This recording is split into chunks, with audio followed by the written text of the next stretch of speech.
Today we are looking at a case from the early 20th century, so sit back as we go to India. Augusta Fairfield Fullam was born Augusta Fairfield Goodwin on the 23rd of June 1875 in Calcutta, a large city that sits on the Hooghly River in the Bengal province in the eastern part of India. During the Victorian era, Calcutta had grown to become the second most important city in the British Empire after London, and as well as being the capital of all the East India Company's territories, Calcutta was also India's capital city until 1911, when this was changed to Delhi. Augusta was the daughter of a Bengal river pilot named Leonard Goodwin. She had a sister named Dora and a half-sister named Catherine Burridge from her mother's previous marriage to a musical instrument dealer. Throughout the second part of the 19th century, India was under British colonial rule, and the education system for the daughters of the British people who lived there differed significantly from that of the local population. The British Raj established a separate education system for the European community, including the children of British officials, missionaries, and other expatriates. Daughters of British families in India had great access to formal education compared to local girls. British families prioritised schooling for their daughters as they sought to maintain their cultural and social status. The girls were often sent to boarding schools and experienced a British-style education system with a focus on English, history, music, and social etiquette. Many children had parents who were in the military, and every regiment established schools to educate the children of their soldiers. Young boys were usually taught a varied curriculum, as well as all the requirements needed to become future military officers or regimental clerks. Girls who attended these schools would study English and maths, but many were expected to one day become military wives, preferably to higher-ranking officers. Augusta was courted by Edward McEwen Fullam, an honourable and upstanding gentleman who worked in the Military Accounts Department office in the Indian Civil Service. Eventually he proposed to her, and on the 17th of June 1896, they were married in the city of Barrackpore, which is just 15 miles from Calcutta. Edward was 8 years older than his wife, having been born in 1867. The couple lived happily in Barrackpore, and Augusta gave birth to 3 children: Leonard, who was born in 1899, Kathleen, born in 1902, and Frank, who was born in 1906. 2 years later, in 1908, the family moved to Meerut, a city that is about 30 miles northeast of Delhi. It was here that shortly after arriving, Augusta met Dr. Henry Clark at a military ball. He worked as a medical officer and had apparently served as an assistant surgeon in the British Army during the 1900 Boxer Uprising in China. Just like Augusta, Henry was also married. His wife was named Mrs. Louisa Clark and had previously worked as a nurse. She was 10 years his senior. Together they had 3 children, Henry, Walter and Maud. However, his relationship with Louisa was strained, and there were rumours that he beat her.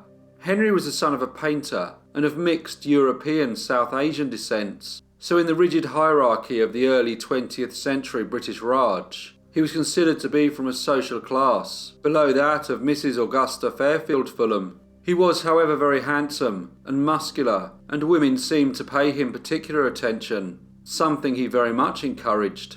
In 1908, Henry was 40 years old, which was 7 years older than Augusta. Both his sons were already working in the Military Accounts Department in Meerut, while his daughter Maud was a teenager and still living at home.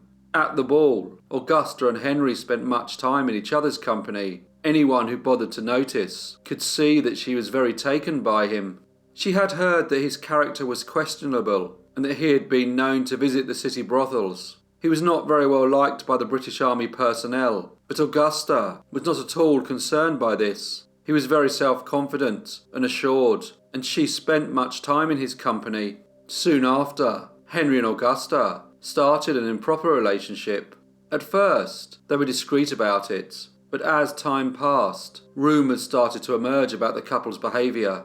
However, strangely, Augusta's husband Edward seemed oblivious to his wife's extramarital activities. As a British Raj woman, Augusta did try to keep involved in activities and events within the expatriate community. She believed that this may help to hide her indiscretions, as she could portray herself as a respectable wife and mother.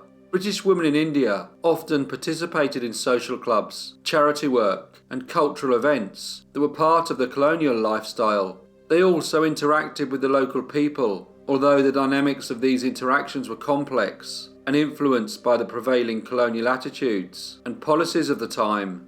In January 1910, Augusta gave birth to another child, a daughter, who she and her husband Edward named Myrtle. The relationship between Augusta and Henry continued and became even more intense. However, they were unable to be together. Divorce was still very rare. In fact, in the first decade of the 20th century, there was just one divorce for every 450 marriages in Britain. The Matrimonial Causes Act of 1857 had introduced civil jurisdiction for marriage and divorce. It allowed for the divorce on grounds of adultery, cruelty, desertion, or incurable insanity. The Act also allowed women to petition for divorce in cases of adultery, whereas previously only men could initiate divorce proceedings. However, the Act still retained a bias towards men in terms of property and custody rights, with men having greater advantages in these matters. Augusta would not be able to divorce her husband, and if she attempted to do so, her adulterous behaviour would leave her in a very vulnerable financial position, and her standing in polite society would be ruined. In November 1910, Henry was transferred to Delhi. This meant that he was unable to see Augusta as often as he had been. However, she wrote to him constantly, and in the letters she would write about her love for him and how she longed that they be together. As Henry was self-centred and absorbed in his own self-importance, he kept the letters. In early 1911, Henry was transferred again, this time to the city of Agra, a city that sits on the banks of the Yamuna River, about 140 miles southeast of Delhi. It was believed that senior officers had been made aware of his improper relationship with Mrs. Augusta Fairfield Fullam, so decided to place him far away from her, although some had suggested posting him to another country. Henry was so eager to be free from his wife, he actually tried poisoning her before he had even met Augusta. For a long time, Louisa had been a cocaine user, and Henry was very efficient at cutting arsenic into cocaine. He knew that when mixed together, it would be far more difficult for pathologists to state the cause of death to be arsenic poisoning. He did this on a number of occasions, but failed in his attempts to rid himself of his wife. In spring 1911, Augusta was pregnant, and this time, the father of the child was Dr. Henry Clark. Although very concerned, Henry told Augusta not to worry. He gave her drugs which brought on a miscarriage. Soon after, Henry was sent to Meerut on official business, and he made arrangements to secretly meet with Augusta. But now Edward had started to become suspicious. His wife had been acting in a very strange manner, and he was bothered by the attention that she seemed to give Dr. Henry Clark. Henry told Augusta that they could only be together if they rid themselves of their spouses. So he devised a plan, and over the next few months, they would write to each other, outlining exactly what they needed to do. They decided Augusta's husband Edward would be first. One morning, Augusta added a bit of powder, mailed to her by Henry, to her husband's breakfast. The powder was tasteless, odourless, and very toxic. Despite this, Edward was still very much alive that same evening. She tried again the following day, but with the same result. She tried again, until the powder ran out. She then wrote a letter to Henry, complaining that her husband was immune to the arsenic. She even claimed that she had tried to slip a big dose into his tea, but he returned the cup, saying that it tasted very bad. She did write that he had vomited 12 times in just 6 hours. Augusta continued poisoning her husband with arsenic, but despite him feeling quite ill, he always recovered. After months of doing this, Edward eventually developed a terrible fever. He was admitted to hospital, and it was considered that he was too ill to work. In October 1911, he was discharged, and along with his wife and daughter, moved to the city of Agra, the same city where Augusta's lover, Dr. Henry Clark, resided. 3 days later, Dr. Clark came to check on Edward's progress. He injected him with a substance, telling Edward that it would make him better. However, it did not, and Edward McEwen Fullam died. On his death certificate, it was written that he had died of heat stroke. Henry had also struggled to rid himself of his wife. He had tried to bribe the family cook named Bibu to poison her food, but this failed, as the cook told Mrs. Louisa Clark of the plot and showed her the powder that Mr. Clark had wanted mixed with her food. Mrs. Clark in turn informed her children. They had the powder analysed. It was arsenic. The cook left Mrs. Clark's employment and a new cook was hired named Budu. Realising that poisoning his wife was not an option, Dr. Clark instead asked for new cook to find local criminals who were willing to break into his property and kill his wife. On the 17th of November 1912, Henry went out for a cycle ride, while 4 men broke into his bungalow and murdered Mrs. Louisa Clark right in front of Henry's teenage daughter Maud. The men then attempted to make the scene appear as if it was a robbery that had gone horribly wrong. Henry and Augusta could now at last be together. The police were instantly suspicious. The relationship that was being conducted between Mrs. Augusta Fairfield Fullam and Dr. Henry Clark had not gone unnoticed. Although out cycling on the evening that his wife had been so brutally murdered, Dr. Henry Clark had actually returned to his bungalow in order to lock the dog away, as he had been making so much noise. The hired assassins had been unable to enter the property. Once Mrs. Clark had been murdered, Augusta had then paid the men in rupees after cashing a cheque which had been countersigned in the bank by Henry. The sergeant paid a visit to Augusta's house, and during a routine search, he found a small lockbox under her bed. When asked what was inside, Augusta fainted. Inside the lockbox, the police found over 400 letters from Henry. The letters detailed the pair's love from the start of their affair and their plans to murder their spouses. When the sergeant searched Henry's property, he also found many letters that had been written by Augusta. Investigators decided to exhume Edward's body. Upon an examination, they found arsenic in his remains. Augusta Fairfield Fullam and Dr. Henry Clark were arrested, along with the 4 men who murdered Louisa.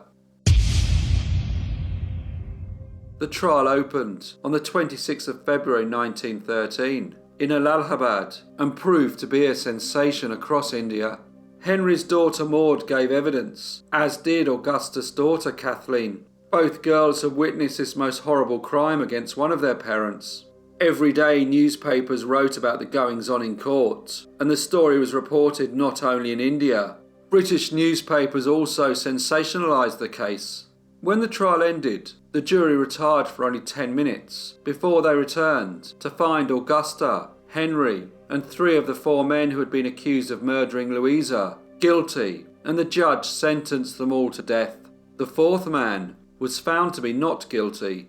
Dr. Henry Clark and the 3 other guilty men were hanged just a few weeks later, on the 26th of March 1913. Augusta, however, was not hanged, as she was again pregnant with Henry's child. Her sentence was suspended until she had given birth, which she did on the 18th of July 1913, to a son, who she named Lovell Henry William Goodwin. The child's birth certificate listed a mother, but no father. Following this, Augusta's sentence was commuted to life in prison. However, just over a year later, on the 28th of May 1914, Augusta Fairfield Fullam died. The cause of death was heat stroke, the very same diagnosis that had been written on her husband's death certificate. Her son was rejected by both hers and Henry's family, so instead was brought up in a Bengal orphanage. He was renamed William Hope and served with distinction in the Navy before going to live in Australia, where he raised his own family. He died in 1975 without ever knowing who his birth parents were. Hello everyone, and thank you so much for listening. As usual, please leave any comments or feedback you may have, and I hope to see you all again in the next brief case.